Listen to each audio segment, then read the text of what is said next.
दोस्तों, आज का विचार, वो कौन है, ये क्या है, ये कौन है, वो कौन है। कभी आपने ये पूछा कि मैं कौन हूँ? अब अपने को पूछो, मैं क्या हूँ? दिवाली कौन मनाएगा?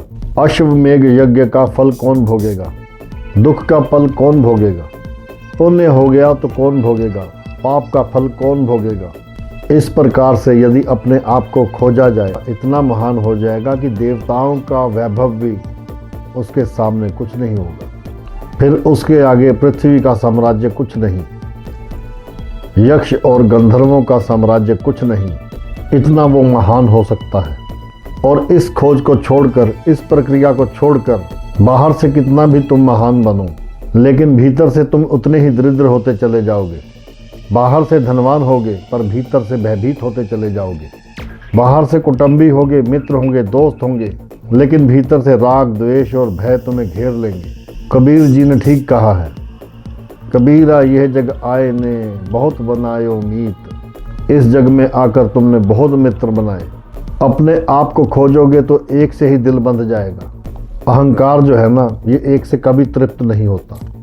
अहंकार को खूब मित्र चाहिए। नकली है ना, नकली चुप नहीं बैठेगा। और असली को कुछ करने की जरूरत नहीं। आत्मा असली तत्व है, शांति असली स्वभाव है, परमानंद असली स्वभाव है, ईश्वर तुम्हारा असली स्वभाव है। लेकिन जीव तुम्हारा नकली स्वभाव है। जीव चुप नहीं बैठता, कई जन्म लेता है, कई कपड़े बदलता है। एक जन्म में भी कई कपड़े चाहिए इस कमबख्त को। बात सरल भी उतनी है, कठिन भी दिखती है, सादी भी है और गहरी भी।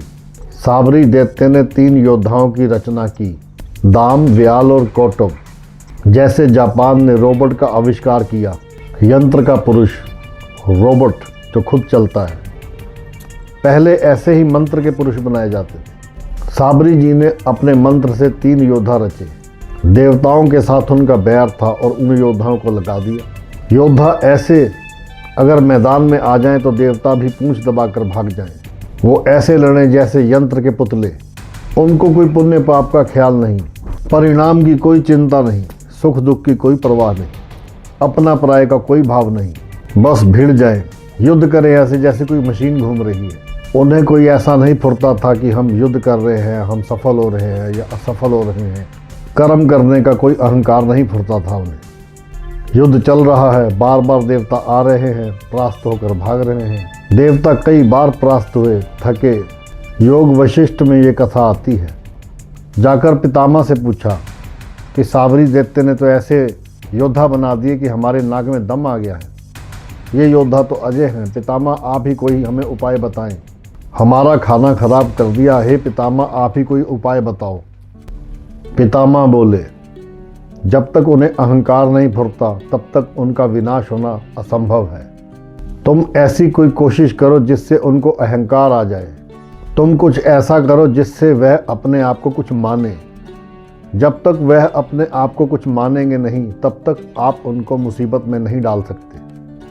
आप खुद सोचो, जब जब आप पर कोई मुसीबत आई है, तब तब आपने अपने आप को कुछ माना है, तभी आप पर मुसीबत आई है। इन तीनों के अंदर अहंकार जगाना पड़ेगा। तुम उनके सामने जाओ, युद्ध करो, फिर वापस भागो, फिर उनकी प्रशंसा करो। वाह भाई वाह, क्या शरीर है, वाह भाई वाह, क्या डील डोल है, क्या तुम्हारा कद है। उनकी तारीफ़ें करो और उनको अहंकार आ जाएगा। तो फिर जब तीनों दैत्य दुश्मन के मुंह से अपनी प्रशंसा सुनते हैं, तो तीनों दैत्य उन दुश्मनों को भी अपना दोस्त बनाने की ओर आकर्षित हो जाते हैं, उनसे दोस्ती कर लेते हैं। युद्ध समाप्त हो जाता है। तो दोस्तों, जिससे वो प्यार करता है उसी को वो अजमाता है। खजाने रहमते इस बहाने लुटाता है। जिससे वो प्यार करता है उसी को आजमाता है। वास्तव में सब कर्म प्रकृति के गुण द्वारा किए जाते हैं। भोग के साधन, भोग की वस्तुएं और भोगता। सतोगुण भोगता है, रजोगुण भोग के साधन है और तन गुण भोग की वस्तुएं हैं। होता है प्रकृति में। प्रकृति बंधन में आती है और प्रकृति मुक्त होती है और तू ज्यों का त्यों रहता है और तुझे इस बात का पता नहीं। आपने इस संसार में जन्म लोगों के अवगुण देखने के लिए नहीं लिया।